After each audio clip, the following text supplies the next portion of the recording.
Women who migrated from a socially conservative country to a progressive country. How significantly has your life changed? I come from a very conservative Mennonite, basically Amish family. Luckily for me, my parents left the faith when I was born. My mother tells stories of being jealous of the girls at school who could have white socks because her family was extra conservative, so she could only wear black. Imagine being excited about white socks.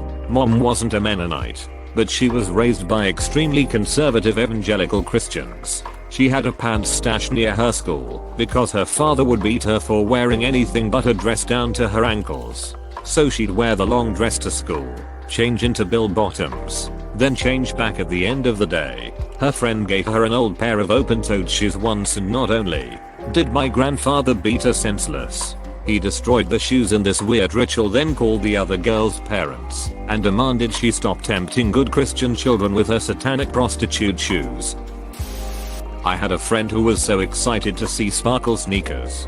She wanted them so bad, but she could never buy them, since back home where she had to return after college they would get her in big trouble. She looked at them like they were a puppy, but wouldn't even try them on. My mom is German, but her parents went to live in Bolivia in the late 50s, start of 1960s. She wasn't married at 15, like most of her friends were, and the whole town was putting pressure on her parents. Fathers were literally trying to buy my mother's hand in marriage for their sons. So at 17 she had to run away and married her first husband out of despair. That guy tried to kill her because she wanted to leave him a few years later. In the 80s, she had to flee the country since her second husband wanted to force an abortion on her, and he cold easily done that. She always told me to not get married at such a young age and to never lose your independence to a man. I guess her life changed in so many ways. I can't write it all down. Edit. Stop telling me my family are a bunch of Nazis who fled prosecution. My grandparents were children when World War II happened, and my mother wasn't even born yet. I know it's hard to believe for some people, but not every German is a wanted war criminal. She always told me to not get married at such a young age and to never lose your independence to a man. My mom always told my sisters to finish school and get a job before getting married. That's what she did herself. She wanted them to know how to support her family should they become widowed. She also told them that if their husband hit them even once, they should leave him, and they could come home if they needed a place to live. For the first time I wore something above my knees and felt the air. I know it sounds silly, but that to me tasted like liberalization.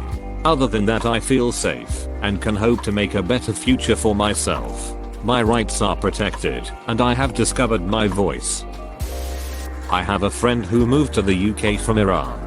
She says she would be dead if she still lived in Iran because of her lack of religious beliefs. She says she used to get in trouble at school all the time for being an atheist and questioning what she was told. She's doing great here, living the single life with no desire for a family and even owns her own house. It's everything. I can finally go for a walk without the fear of strange men following me and passing lewd comments. I can finally do the things I like, eating meat, having a drink of alcohol without the implications of what will the society say. We have a saying in my country, a woman's body carries the pride of the family. What an awful weight to carry for any young woman. I can finally just exist and breathe. I knew a doctor from Pakistan. She said that she had no choice but to move because it got out that she was an atheist, and it was made clear to her that she could never work as a doctor in her country again. She actually hated being a doctor because she was very sensitive and caring and couldn't distance herself from her patients' suffering. But it's what her parents forced her to become. My partner, as do I, come from very orthodox Jewish backgrounds. Her dad Rabbi is the head of a yeshiva institute for Jewish studies, basically very conservative. And of course how she dressed was a big deal, to the point of her grandfather not talking to her if she came dressed in shorts or anything else immodest. One of the big no-nos is wearing pants. He slowly started dropping the religious world, and one day, she decided she wanted to buy her first pair of pants. But she was petrified of someone she knew seeing her buying them. So she drove for 3 hours up north just to buy a pair of what she claims were really ugly jeans. She also hated that when she went in the water she could only go in fully clothed. Imagine a hot day, you want to take a dip in the cool stream, and you have to go in with all your clothes and then get out and remain in them. Moved to the US when I was 17. Now 23. I was free to wear miniskirts, drink in public, and hang out with male friends without having my moral character trashed. There's an undercurrent of rape hysteria that's very real, but seldom explicitly talked about. My dad would freak out if I spent any time in my male cousin's room. Despite the fact that we grew up in the same house and were around the same age, your movements are stifled because every man who's not your dad or brother is treated like a potential danger to your chastity. Edit not Indian LOL. I'm from East Africa. I'd rather not mention where exactly so I can remain as anonymous as possible. From PH to Canada, my curfew in PH was 6 PM. I was a teenager and rebellious, so I decided I'll be home by 8. Bad decision. My mom started calling my friends, went to the house of one of my friends that lived close by, and called the barangay tanod, kinda like village police officers, to look for her missing daughter. A year later in Canada, I worked until 12:30 am and no ride home. So I walked to what was approximately 5 barangays over. My parents slept very soundly that night. According to my mum, it's the little things. After a couple of years in Canada, my mum started wearing skirts. Nothing too revealing, maybe knee length or lower, and she loved it. She had her first sip of alcohol when she was 31. Loved the feeling of being tipsy after one beer. On a more serious side, she got to fully express herself to my dad after 20 years of marriage. Her Canadian girlfriends told her about couples counseling, the love languages, etc. And she communicated to my dad the things she wanted to change. I don't know the details, but they seem much happier now than they were when I was a teenager. I worked for a few years with an Iranian woman. Listening to her life story was like nothing else. Her life went from being consumed by the control of her father, his firm reins on her virginity including annual checkups by a doctor, to moving to Paris to study medicine and ultimately working in a hospital in the US where she finally settled down and had a daughter of her own. She'd come to me with all kinds of questions of what is normal for an American teen, how to explain things, and if it was okay for her daughter to use tampons. I can't even imagine how grossly different her daughter's life is from her own. She said that's what broke her, imagining ever having a daughter born into the same world she was. It made her realize she had to leave. She couldn't perpetuate that culture onto her children. I've met few people ever to be as strong and fight as hard for her freedom.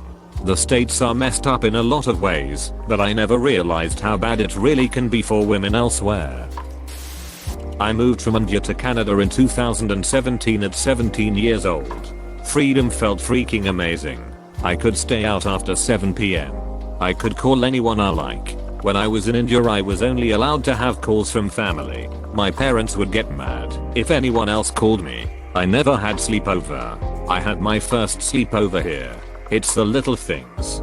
Being independent and following your dreams is the best feeling in the world. In India the condition changes drastically from family to family.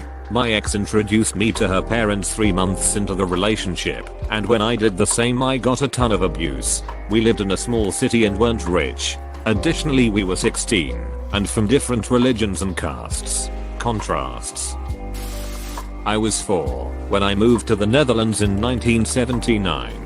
Moving to the Netherlands gave me the opportunity to escape my human trafficking arranged marriage at 17 and live my life according to my rules. When I escaped, I left the culture and religion behind. Stuff I wasn't allowed to do.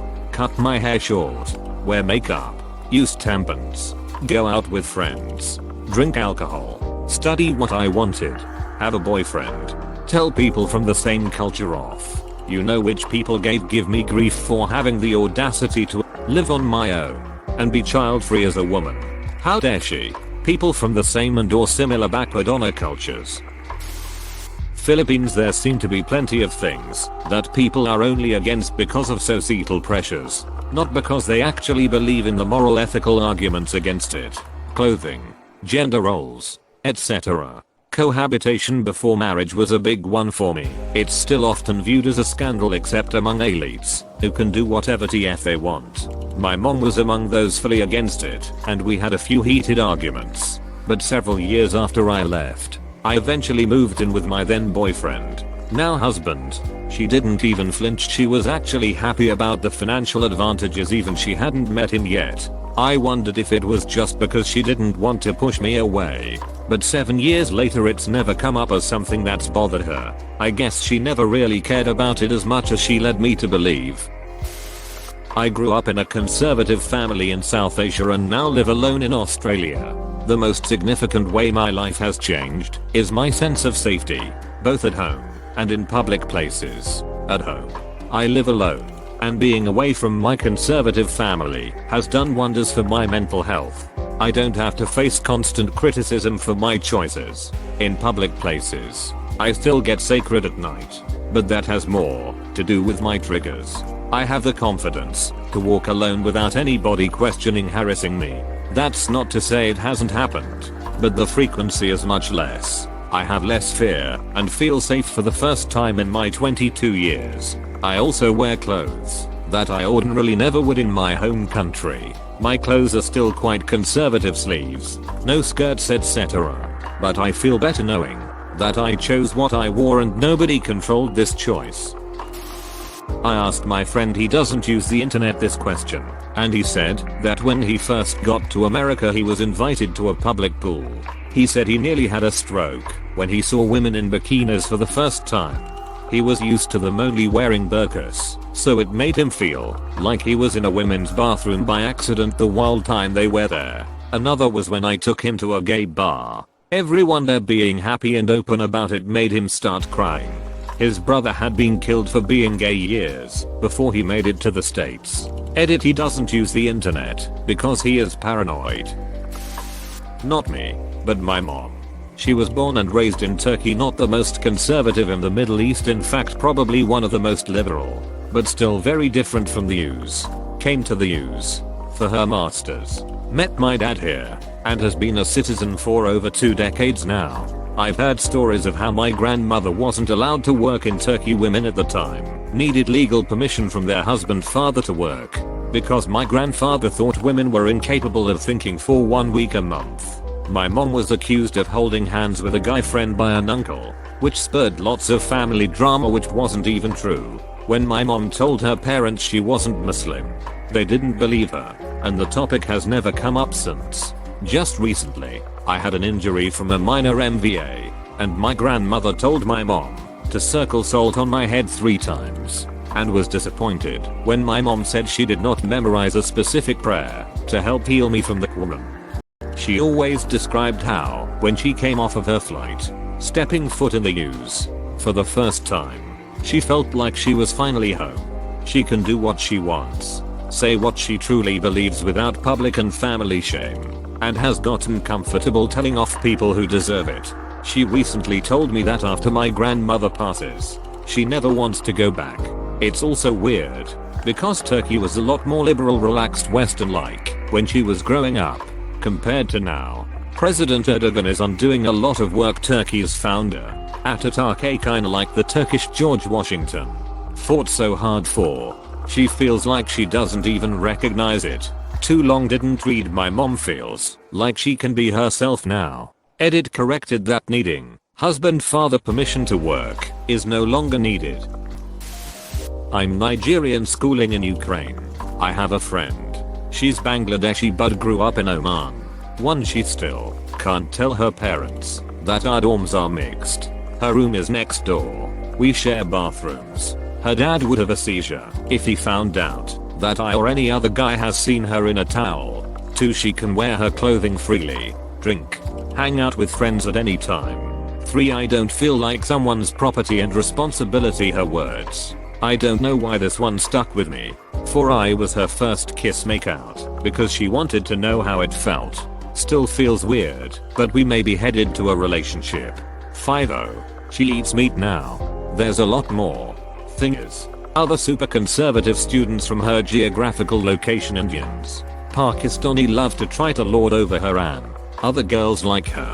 She's been ostracized by most of the students that share the hive mind and now spends most of her time with other African students. My country is conservative to an extent, but way better than hers. And based on where you are from, it can be straight up very liberal. Grew up in Bangladesh and moved to Canada when I was 17. It was so ducking liberating. I could finally walk around without being stared at by random men on the street, wear shorts tank tops in the summer, not have to hear people gossip or slut shame people. And I got to learn more about other religions and widen my once narrow views on the world. I moved from Brazil to Portugal. The first, most fascinating thing was the end of catcalling. The second is public safety. I could just walk home from whatever thing I was doing, even going to a nightclub, with little concern for my personal safety. I had one bad experience, but still nothing compared to Brazil. But mostly, I'm impressed with the separation of church and state. Although most Portuguese people are Catholic, almost nobody questions their drug policy or comprehensive sexual education. For them, these things are only logical. Also, the carnation revolution makes the far right almost non-existent. So yeah, it is pretty much awesome. Since I moved to the UK, I wasn't told once that I gained weight instead of a greeting. Way less men look at my boobs first, so I feel less like a slab of meat with boobs. No one asked once when I plan to get married. I may be asked once in a while, how is my personal life? But that's about it. I'm not treated like the troll under the bridge if I don't wear makeup and dress up every day like I'm going to a wedding. I'm less afraid to stay later in town. Now that I think about it, in the 5 years I've been here, no one groped me. Obviously, it still happens here, but I haven't been groped once. People are generally a lot more respectful of my privacy and personal space, and it feels so fresh and new every time no one pries into my affairs or every time someone knocks at my room's door instead of barging in, or when they simply ask permission to enter. When someone comes into a room office to see someone else, they will still greet me, even though they don't need anything from me. Being child-free is acceptable here. You may be judged, but at least people are polite for the most part and won't tell it to my face, which is all I can ask for. My mom. But something small that kinda made me realize my mom is definitely not as strict as she probably was before moving to America was when my grandma, her mom, scolded her when she heard me call my dog my mom's grandson. She freaked out, said how they are just animals not to let me say that. My mom still lets me say it. Honestly, she likes it, lol. I worked with a woman from Iraq. She's Catholic however, and also has a slight learning disability. She used to tell me how embarrassed her family was of her, because she was a lawyer. She put herself through a law school, struggled the whole time, and took the bar twice. Her family just wanted her to get married and have kids. So weird that her family felt that way. The noise stopped, and by noise, I'm referring to 1. Constant comments about my appearance, 2. Sticking their noses in my business, 3. Sexual harassment, 4. Verbal bullying, 5. Shouting, 6. Old school patriarchal expectations of women, and constantly being pressured to get married and have kids. It's nice to finally live in a country where I can be myself, and where the noise stops. Being able to wear what I want without having to be scared for my security while in public, and being treated as an equal. Edito. And the word freedom has gained so much more in importance since I had lived in some of those countries where it doesn't exist in some aspects. I think many people, not only women, don't realize how lucky they are to be able to live the way they wish and say what they want without punishment from some authority. I really cherish my life as a woman in a truly free country. I live in Korea. One of my former landlords was 7 years old and lived in what today we would call Korea. Her father was sent to a prison camp cause he owned a bakery and refused to shut his business down. Her mother, her aunt, and her sister, who at the time was just 8 months old, decided to flee to Korea. This was during the outbreak of the Korean War. They started off in what I believe was Sungcheon and started walking south. They had to walk at night, sleep during the day and quickly learned that making a campfire to cook was a bad idea. They got strafed by both communist fighter plans and Allied fighter plans. I think both sides thought it was a troop movement. Both her aunt and little sister died when they got hit by a plane. She believed it to be American but wasn't sure. She finally got to Dejan. It was a several-month journey. I believe she passed away a few years ago, but she was a kind woman. It was a heck of a story to listen to. Just more rights. Like, if I was pissed with the way I was treated at work, there's a number for that. And the fact that you call that number and the person on the other line actually helps you. Wow. Mind blown. The fact that I'm able to speak about how I'm not in a good place mentally and be able to see someone who can help with that. That is a big deal. My absolute favorite is up until I started seeing the rest of the world. When someone told me they were poor, that usually meant they lived under a bridge in a cardboard box. However, here, you hear people say they are poor and live off state benefits and have takeaway menu plastered all over the fridge in their council home. I was born here, but when I was younger, my mother got a job where she was working for a man that immigrated here the US from Africa. He was a really sweet man. The whole reason he moved here is because he didn't want the women in his family to have to get circumcised or be oppressed. He basically used all of his money to keep bringing more and more of them here. When one of his nieces moved here, he asked my mom and I to show her what it's like and what she could do as a kid. She'd never seen things like a TV or roller skates before coming here. We taught her how to skate and just fun things that seem normal here but were amazing and mind-bending to her, like ice cream. She didn't speak a lot of English, but you could tell how happy and excited she was by the look on her face. It really opened my eyes to how drastically different things can be. It helped me be appreciative of how good my life really was. And I was really glad that I got to share in that moment with her. Thanks for watching. Consider subscribing for more videos.